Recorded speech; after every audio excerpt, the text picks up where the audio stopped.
Bonjour et bienvenue à l'émission Les 12 travaux citoyens.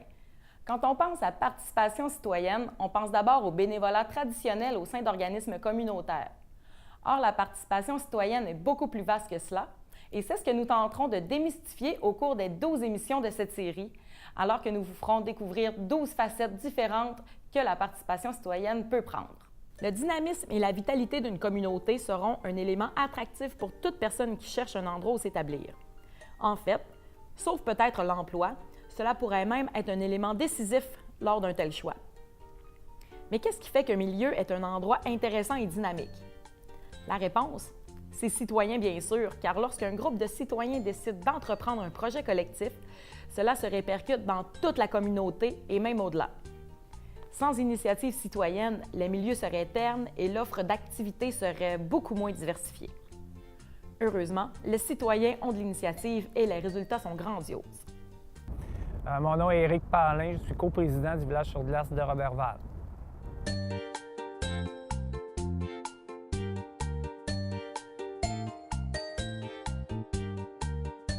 Bien, tout d'abord, par le biais de mon métier dans les médias, fait que j'étais apporté à venir au village sur glace, donc j'ai rencontré plein d'amis.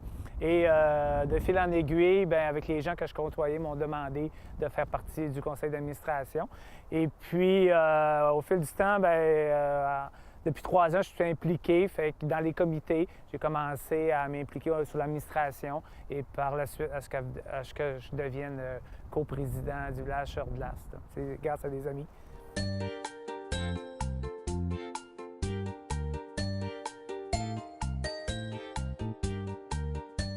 C'est énorme, hein? À côtoyer des gens de partout, en fait, mais pas juste de Roberval, de Champ-Bassin, Félicien, même de Saguenay qui viennent au village sur glace, venir se récréer ici, venir faire des activités gratuites. Bien, pour moi, c'est redonner du temps. J'ai fait partie 15 ans de temps dans le domaine du hockey à donner du temps pour les jeunes. Puis là, bien, je ne pouvais plus le faire à faute de temps.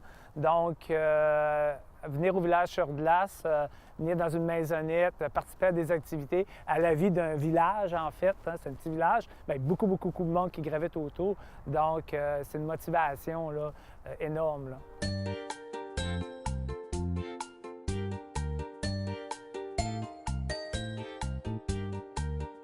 Ah, c'est énorme, c'est énorme. D'abord, on parle d'une quarantaine de bénévoles qui sont là tout le temps, mais c'est plus que ça, c'est plus de 100 bénévoles au fil d'une saison, donc qui connaissent du monde, qui viennent. Pour la communauté, les gens, toutes les activités au village sur glace sont gratuites.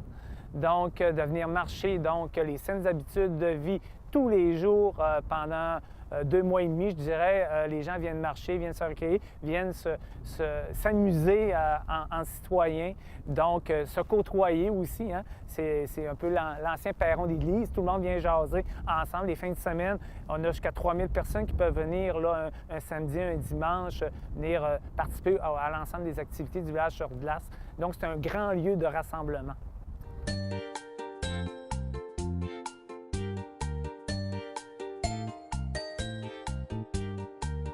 Écoute, ces 40 à 100 bénévoles-là qui gravitent donnent énormément de temps.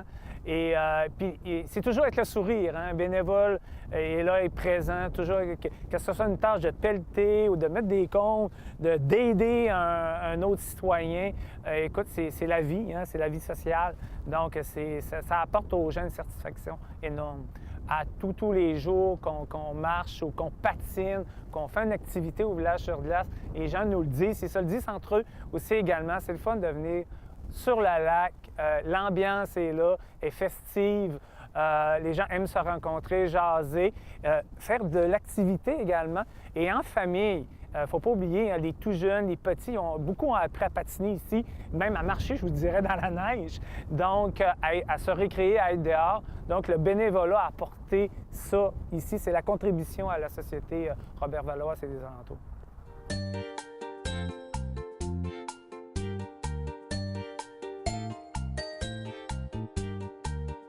Alors, bonjour à tous, bienvenue à l'émission Les 12 travaux citoyens. Aujourd'hui, nous sommes en compagnie de Karine Doyon et Marie-Ève Roy. Bonjour, mesdames. Bonjour, bonjour. Ça va bien? Oui. Merci d'être là aujourd'hui. J'aimerais ça en premier lieu que vous vous présentiez à tour de rôle. On va commencer par toi, Karine. Moi, je travaille au Centre d'action bénévole à Saint-Félicien. Je suis responsable de l'action bénévole, ce qui veut dire que je m'occupe de l'accueil, en fait, de gens qui sont intéressés à faire du bénévolat. Donc, je peux les aider dans leur démarche, les accompagner pour trouver le bon bénévolat, et ça, partout dans la MRC du domaine du Roi. Toi, Marie-Ève? Moi, je suis agente de mobilisation à la participation citoyenne au Carrefour Jeunesse Emploi. Donc, mon mandat principal est de sensibiliser les gens à la participation citoyenne, l'importance de s'engager dans le milieu pour justement le rendre plus dynamique. Aujourd'hui, justement, la thématique de l'émission, ça va être la vitalisation des milieux.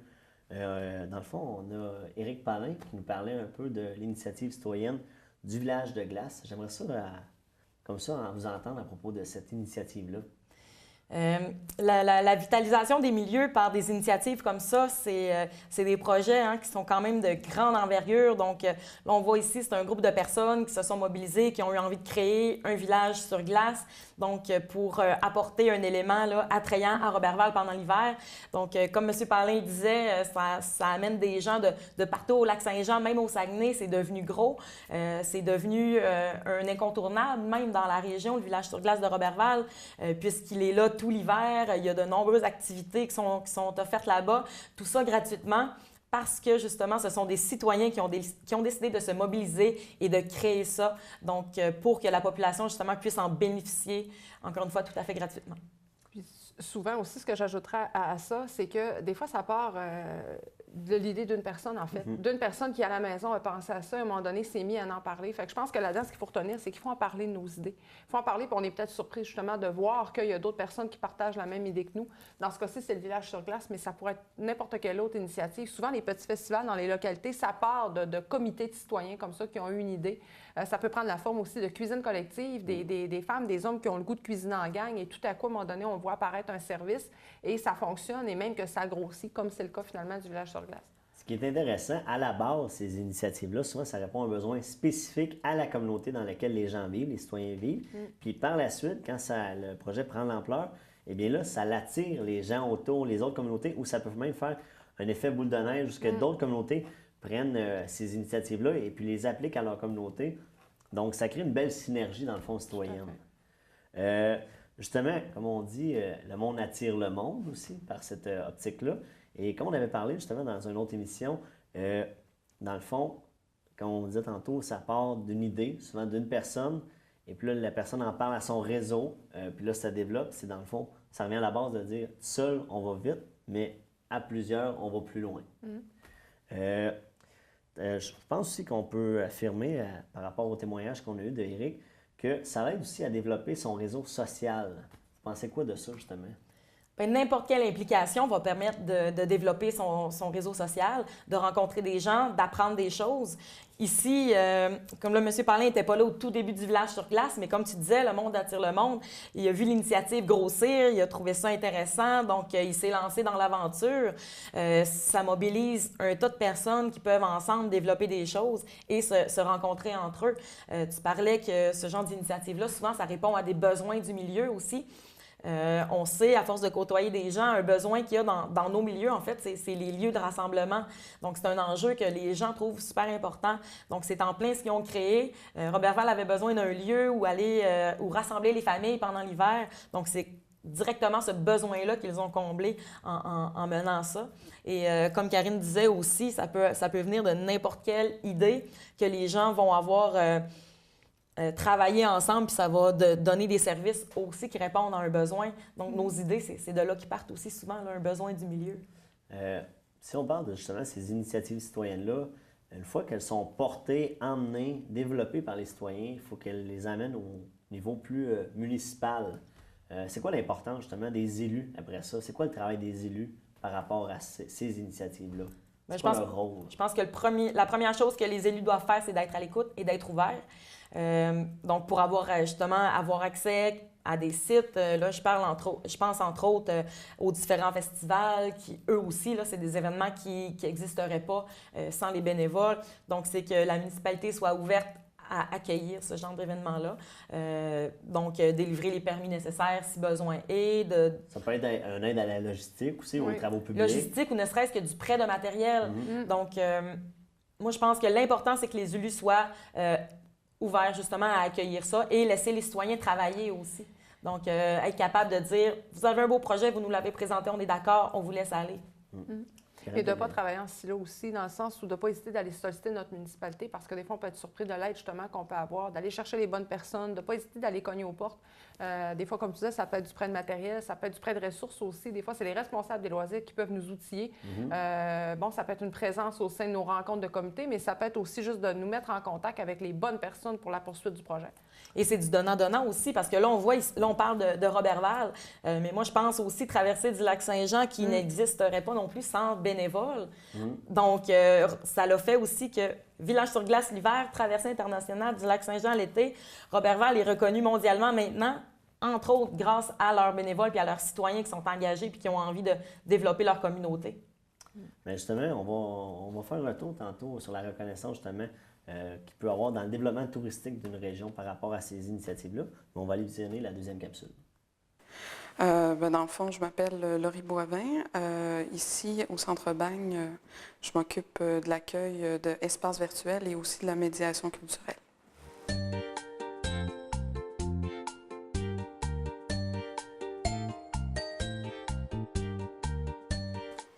Mes implications dans mon milieu, dans le fond, c'est assez diversifié, mais c'est surtout dans les organismes culturels. J'ai été bénévole pour trois éditions de Regard sur le court-métrage. J'ai aussi participé à la journée de réflexion sur la médiation culturelle, sur 2 éditions de Art Nomade, la rencontre internationale de performance du Saguenay.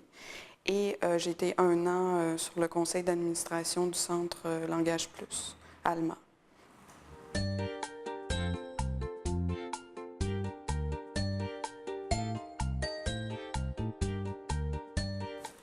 Dans le fond, j'ai choisi de m'impliquer dans ces organisations-là parce que moi, je viens du Saguenay-Lac-Saint-Jean, mais j'ai fait un retour en région. Je suis allée étudier à Montréal.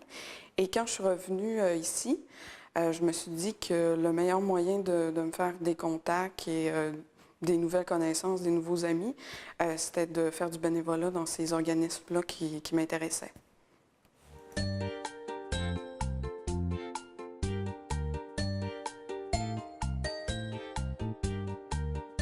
Bien, personnellement, ce que ça m'apporte, c'est de sentir de faire partie de ce milieu-là artistique. Aussi, ça m'a apporté des contacts et tout ça.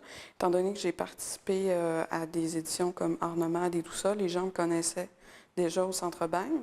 Ça m'a même donné des opportunités d'emploi ou tout ça, des contacts pour un emploi futur.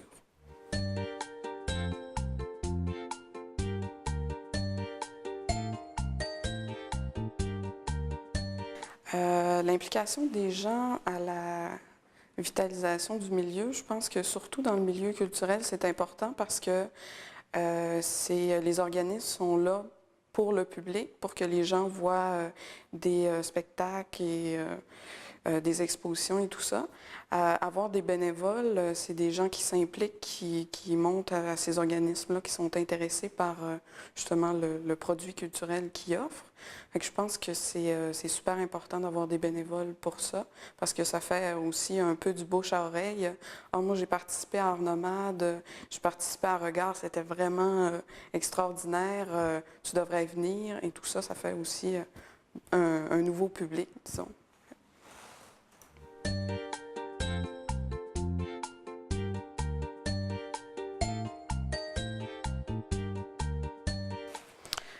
Dans la société, je pense que ça ferait les impacts, c'est que les gens sont peut-être plus au courant aussi des différents organismes culturels qu'il y a dans la région. Parce que c'est ça, je pense que les gens ne savent pas à quel point il y a beaucoup d'organismes culturels. Puis quand ils commencent à être bénévoles dans un organisme, ils se rendent compte qu'il y a toutes sortes d'autres organismes qui ont besoin de tout ça. Fait que je pense que ça sensibilise les gens à toute l'offre culturelle qu'on a ici.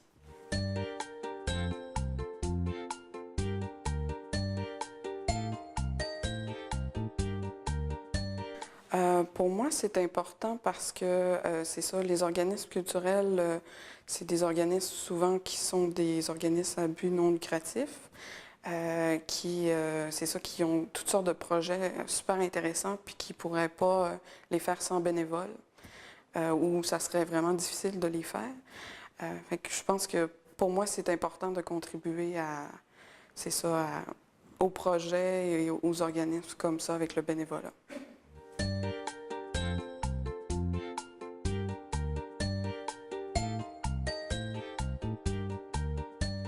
Alors, rebonjour tout le monde et bienvenue à l'émission Les 12 travaux citoyens.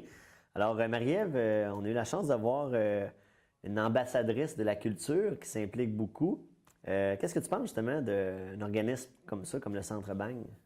Mais c'est sûr que les organismes culturels, côté vitalisation des milieux, ils jouent un très grand rôle parce qu'on le sait, la culture, ça permet l'identification des gens à leur milieu. Ça offre aussi de nombreuses activités pour permettre à la population d'y prendre part également. Donc, c'est certain que ça a un immense impact. Donc, très intéressant à entendre. Bien, surtout, elle, tu sais, ce qu'elle disait, tu sais, ça lui a permis de s'épanouir là-dedans, mais aussi, en s'impliquant comme ça redonne aussi au suivant. Puis quand on parle justement de culture, d'identification, les gens, ça leur permet justement de s'identifier, de s'approprier le milieu. Parce que souvent, quand on parle de bénévolat, on parle d'entraide, tu sais, d'être direct aux autres, tu sais. Mais de s'impliquer dans un organisme qui prône la culture, le développement des arts, ça amène une autre couleur au milieu. C'est ça, ça permet ça. Tout à fait, mais de toute façon, peu importe la forme d'implication ou de participation citoyenne, ça part toujours d'un intérêt personnel de toute façon, parce qu'une personne, on l'a déjà dit, qui décide d'aller, ici on parle d'un organisme culturel, donc cette jeune fille-là qui a décidé d'aller s'impliquer à l'intérieur de cet organisme-là, bien, elle trouvait que c'était intéressant pour elle, elle était intéressée par la culture, les activités à développer, tout ça. Donc, elle y prend plaisir, elle, mais évidemment, ça a un impact sur tout le milieu, puisque ça permet d'offrir des activités, plein de choses à une population. Puis en plus, à travers la culture, souvent, c'est ça qui rayonne à l'extérieur du milieu. Tu sais, une fois que c'est développé au sein du milieu, après ça, ça permet de rayonner à l'extérieur. On le voit, tu sais, au travers les chanteurs ou les courts-métrages, à un moment donné, le milieu s'approprie ça, il aide. Puis là, le court-métrage, après ça, peut faire des festivals, se promener de festival en festival. Ou, à l'inverse, ça amène les gens aussi à venir découvrir ce milieu-là quand il y a des organismes qui aident le développement justement de festivals ou d'événements ponctuels dans une communauté pour un événement X. Mais les gens, des fois, ça favorise le tourisme aussi. C'est certain qu'au niveau de la reconnaissance, ça a une plus grande portée. On parle beaucoup de reconnaissance des bénévoles, donc reconnaître la part des bénévoles au sein des organisations, mais ça peut aussi justement faire reconnaître le milieu. On a vu en début d'émission, même chose avec le Village sur glace, qui est parti d'une initiative citoyenne de personnes qui avaient envie de faire ce projet-là et que maintenant, le Village sur glace est connu partout. Donc, c'est un peu la même chose. Ça permet au milieu d'être sur la map, finalement. D'être reconnu, oui, c'est vrai. Et puis, de là aussi l'importance, oui, les gens s'impliquer à la base, chacun, comme elle s'implique volontairement, bénévolement, mais aussi il faut on dit aussi les différents paliers de gouvernement, autant municipal que provincial que fédéral, doivent aussi embarquer là-dedans parce que souvent, comme on l'a, le Centre Bang, c'est des OBNL, c'est des organismes à but non lucratif, qui ont, en plus d'avoir besoin de main-d'œuvre, d'huile de bras, comme on dit, ils ont besoin aussi de financement. Puis ça, il faut à un moment donné que les organismes élus embarquent dans ces projets-là. Il faut que les élus embarquent, évidemment, parce que c'est sûr que sans aide, que ce soit justement municipal ou peu importe le palier, ces organismes-là ne peuvent pas nécessairement survivre. Mais d'où l'importance aussi des gens qui vont s'impliquer bénévolement dans ces organismes-là, parce que c'est sûr que, comme tu dis, ils n'auront pas nécessairement les financements pour assumer des salaires. Donc, d'où l'importance pour eux, pour leur survie, d'avoir des gens.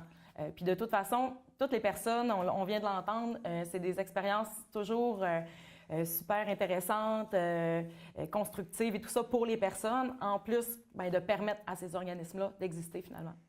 Oui, parce que si on peut un peu conclure avec ça, n'importe quelle implication citoyenne, autant pour la valorisation du milieu ou tout autre objectif, bien, ça rassemble les gens. Puis ça reste. Souvent, ces initiatives-là, ça part d'une idée, ça grossit, et puis après ça, bien, c'est des initiatives qui restent dans le temps. Et puis, c'est le fun après ça d'évaluer ça, de voir ça, comment ça a cheminé, l'idée que les gens après ça se sont appropriés, se sont entraidés. Ça véhicule des belles valeurs aussi en bout de ligne. Là. Bien, tout à fait. Puis au final, c'est ça, vivre en société. Là. On est ensemble, on travaille ensemble pour avoir un milieu agréable pour y vivre finalement. Alors, ben, c'est ce qui complète la série d'émissions Les 12 travaux citoyens. On espère, par les témoignages que vous avez vus, les experts que vous avez entendus à travers les différentes émissions, que ça vous a donné le goût de vous impliquer, d'encourager les gens qui sont dans votre réseau et puis de participer aussi à ces initiatives-là que vous êtes témoins de façon quotidienne. Merci Marie-Ève. Merci.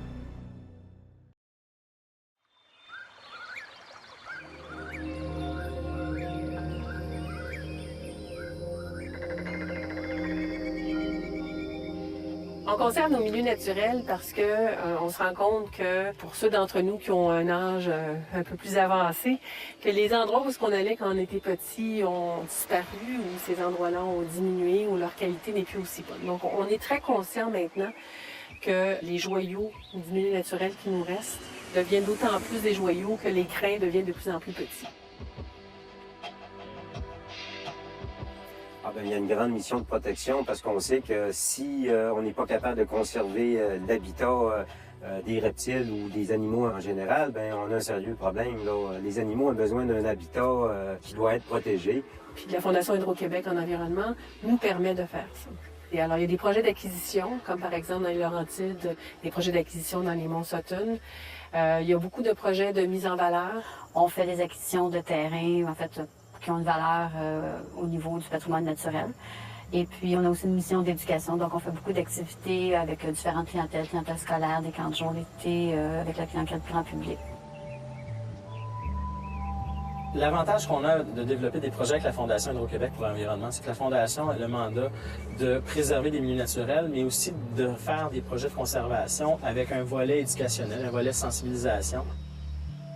Les gens qui veulent faire appel à la Fondation Hydro-Québec pour l'environnement doivent croire en leur projet. Donc, c'est venu de la communauté. C'est les citoyens qui ont proposé ce projet-là parce qu'ils avaient compris que cet endroit-là, c'est un endroit important pour la conservation.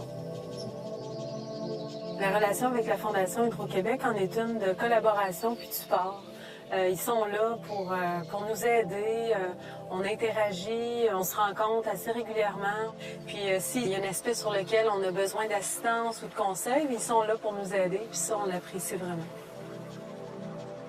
La Fondation véhicule des valeurs qui sont importantes, pas seulement pour l'environnement, mais il y a des valeurs qui sont associées à une implication des communautés locales dans lesquelles les projets ont lieu, une volonté de développer des synergies entre ces différents acteurs. Ça peut être des organismes de conservation, ça peut être des municipalités, ça peut être des organismes qui ont une vocation un peu plus sociale ou économique ou communautaire.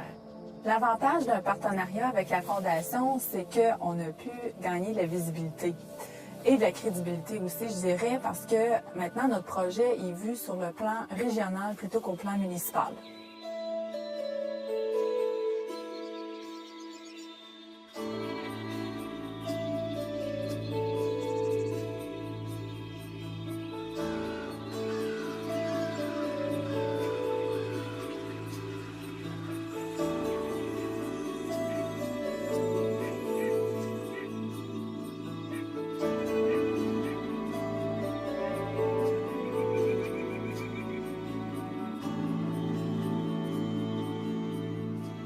Why protect it?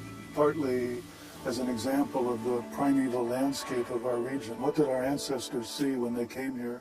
The Aboriginal people, when they lived here, this was part of the fabric of the landscape.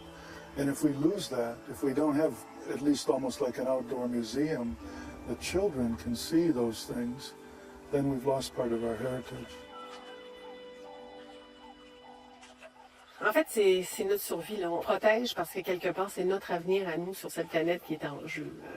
On doit protéger parce que ça nous tient à cœur, parce que ça fait partie de qui on est, ça fait partie d'une identité qu'on essaye de développer. Et particulièrement au Québec et en Amérique du Nord, on est encore parmi les lieux où est-ce que c'est possible de protéger des grands territoires. In 1992, the government's committed to protecting 12% of the land surface. We're not at that goal yet in Quebec, but things like Hydro-Quebec Foundation help move us toward that goal. It's not just the government or the foundation, it's all of us that have to work toward that goal.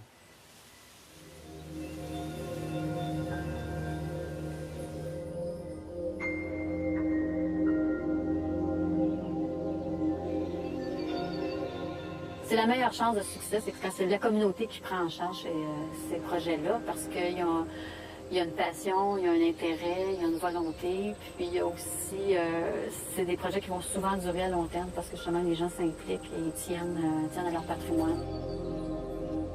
Si on n'avait pas mis en branle le projet de mise en valeur de la tourbière du Bordelais, eh bien, il y aurait une rue à l'endroit où on est présentement.